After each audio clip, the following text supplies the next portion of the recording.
Hello and welcome to the latest in our Inlet Asia's Expert Insight series. Today I'm delighted to be joined with Jimmy Khoo, the CEO of SP PowerGrid. We have some exciting updates to share, which is why we have the opportunity to speak with Jimmy today. Hi Jimmy, lovely to see you again. Hi Melissa, nice to see you again. Although it is online, but definitely nice to see you. Absolutely, happy Monday. So we're speaking to you today with two hats on. Everyone is aware of your SP PowerGrid's hat, but perhaps not so much of the other one, your World Energy Council Singapore Chapter Chairman hat. Can you tell us a little bit about WEC and Singapore EG, its priorities and objectives? Well, the World Energy Council is a very established international energy community of made up of various members, more than 3,000 members from 90 countries, from all kinds of background, be it government, academia, companies, even from the industry. So large organization, well established. Generally, it's a committee that gets together to talk about energy issues, be it local issues or global issues. So what happened is that in 2016 we decided that we should form a local chapter. A few of the key founding members got together, and these are some of the more established energy players as Singapore Power, of course. We have the Tuas Power, Senoko, SLNG, Pacific Light, Sembcorp. So a few companies got together and decided to form the local chapter, and this is the interest is, of course, to tap into all the experiences of the companies in the world, and then also the policymakers to understand what's happening in the world. And of course, globally, the problems are unique, right? Especially climate change. We have a single common unifying factor that we need to address climate change. And of course, at this point in time, the energy landscape is rapidly changing, and in response to the challenges that we all see coming ahead. WEC has partnered with Inlet Asia in developing the Future of the Grid event at this year's Singapore International Energy Week. So why is the future of the grid an important topic? It's very important, as I said, is because the one big problem that everybody is confronted with is climate change, right? Whether you're a big country or a small country, this is the one of the problems that involves the existence of a planet. Where will we go in not too distant future? So if we cannot address climate change and control global warming. So with that, what energy companies need to think about is how we can contribute to addressing climate change, and therefore looking for solutions to the challenges. But in the solutions, we can also see many opportunities, be it new business models. So we are in a transition to a whole new energy landscape. And therefore, the topic of the future of energy and what the energy system will look like will be very important in the coming years.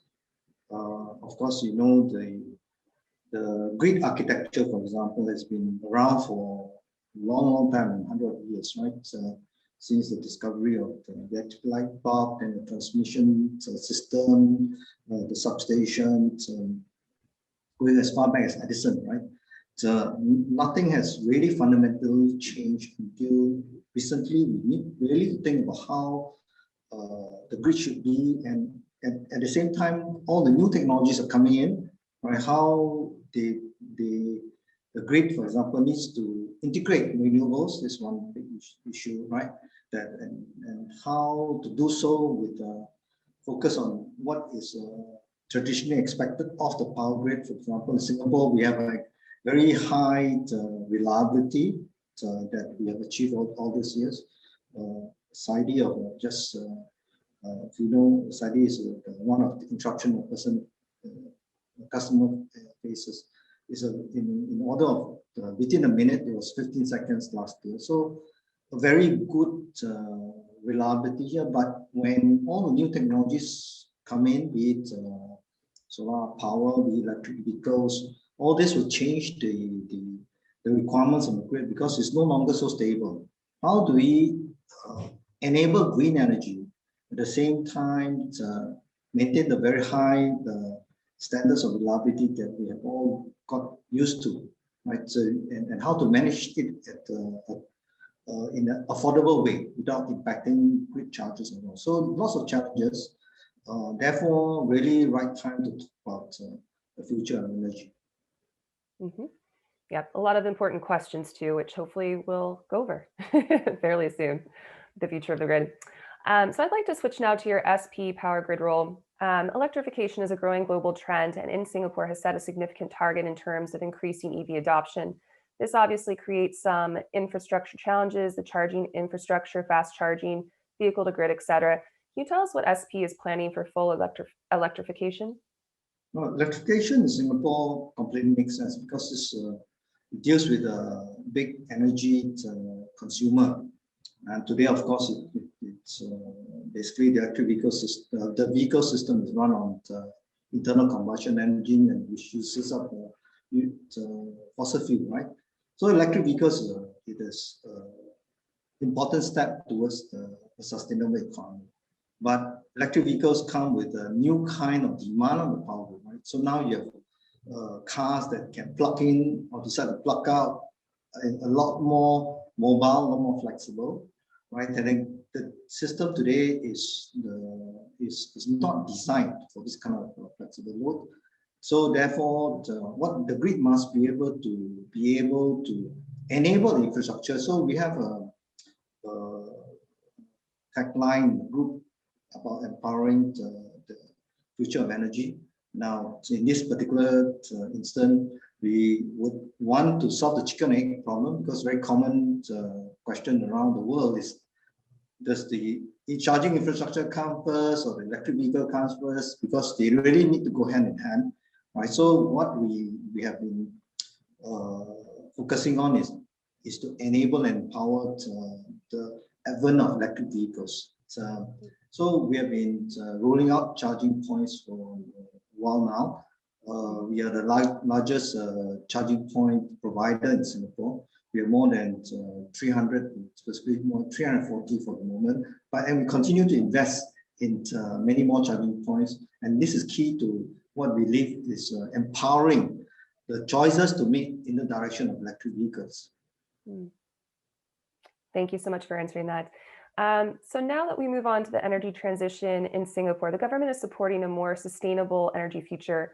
However, things like distributed energy, incorporated renewables, and storage, as well as EVs, which we've just discussed, do pose challenges to Singapore's grid infrastructure and your business. How are you preparing to overcome them? Yes, one, of course, is control systems, looking at how to create a visibility of all the little solar panels that are being implemented across the country, electric vehicles as well. So visibility of what is generally known as distributed energy resources, creating the visibility by having sensors and monitoring what is happening. And then subsequently, how do you be able, to enable the optimization in terms of infrastructure to support or enable many of this green energy. Early days, that's why we believe that we need to understand many of the technologies by either doing pilots or experimentation, study the implications and opportunities in terms of implementing all these new technologies. So what we have put aside both resources in terms of people, in terms of management attention, and also some money for doing research and development to apply some of this technology to understand the possibilities in whether you are taking the new technologies or using the technologies as solutions for the changing energy landscape. Very important. So when we go on to then how SB's energy transition strategy is unique, what do you think others could potentially learn from it? what we in Singapore we are generally described as renewable energy disadvantage, right? So we don't have that much space, but in Singapore we will have to find new ways of finding that space. For example, we're going to go in in a big way in using space of reservoirs. So recently, just last week, Prime Minister Lee Hsien Loong visited a 60 megawatt floating farm in the east of Singapore. Now we probably will do a lot more of this. This is really typical of Singapore because we don't have much space, so we have to look for new ways of implementing solar energy.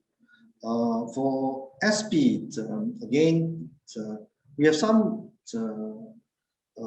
unique, if you want to use the word, characteristics as far as an energy company. We think of the solutions more holistically because we have we decided that we have to invest in different component of the energy value chain. So on one hand, for example, we have a district cooling company that actually provides cooling, right, in the Marina Bay. This is the largest underground district cooling network in the world, right?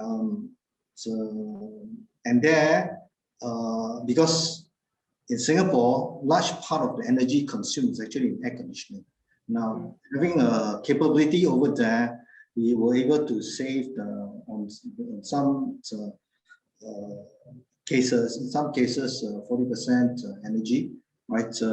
And it's very relevant in Singapore because throughout the years, 365 days of hot weather, and air conditioning is very big guzzler of energy in Singapore.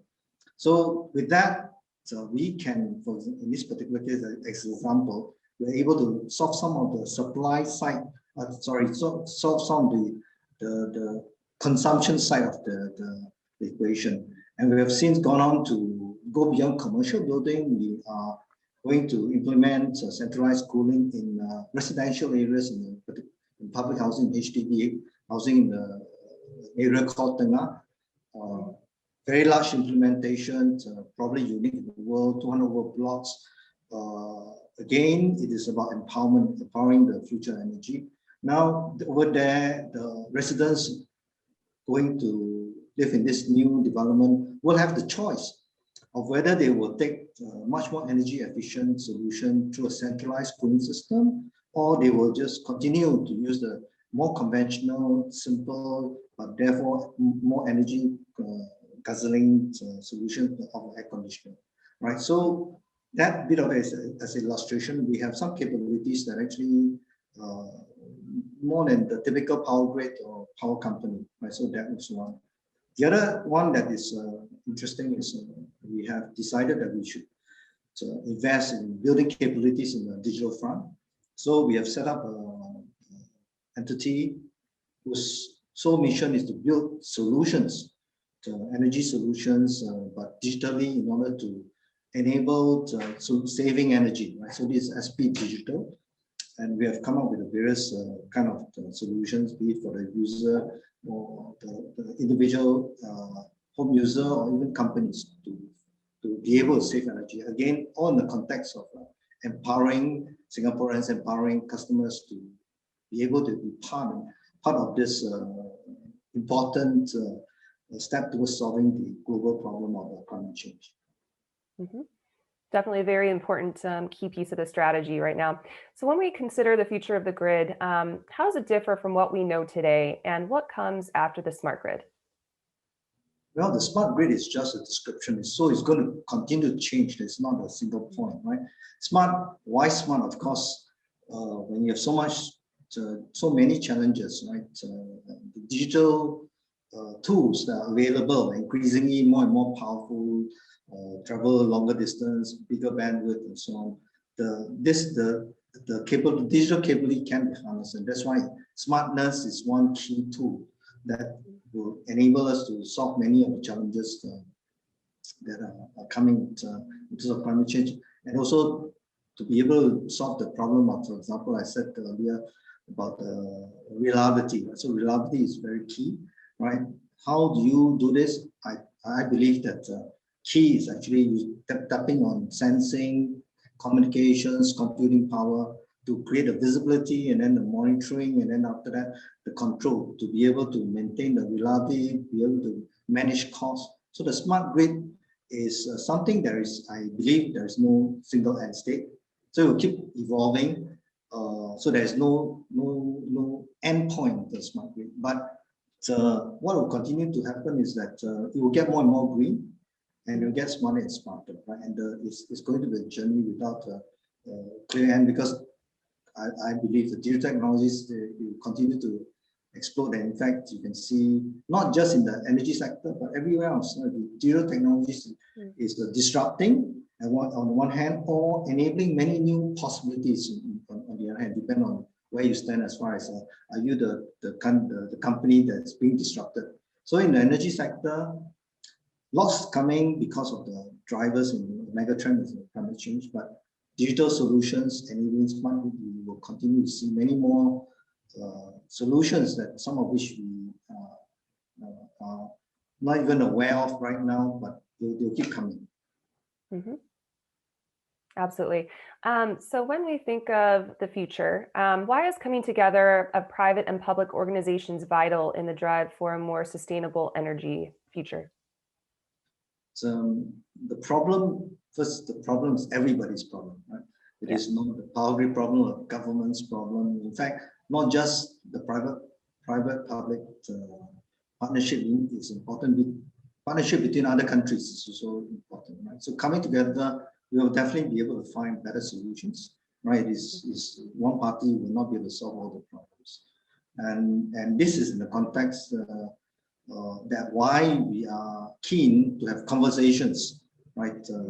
Such as the conversations that we're going to have in the CUE, where there's exchange of views and understanding what others are doing to find and adapt ideas that others have already tried. So it's very excited that we can participate in the future of energy. And hopefully we will have good conversations. Now, partnership, like I say, is beyond just a private-public partnership between parties, but on the private-public partnership, we certainly work very closely with the Energy Market Authority. We have not just regular interactions, but we have found scope to work together. For example, we have the energy storage system test bed in the other parts of Singapore in Woodlands. Fairly large energy storage system, 2.4 megawatts, trying to understand how ESS will be able to be a key part of the solutions for the grid of the future in Singapore. Since SB's aim is to empower a sustainable energy future for everyone, how are you engaging your customers to do so then? Yeah, so it is important for that to engage in multi-fronts, right?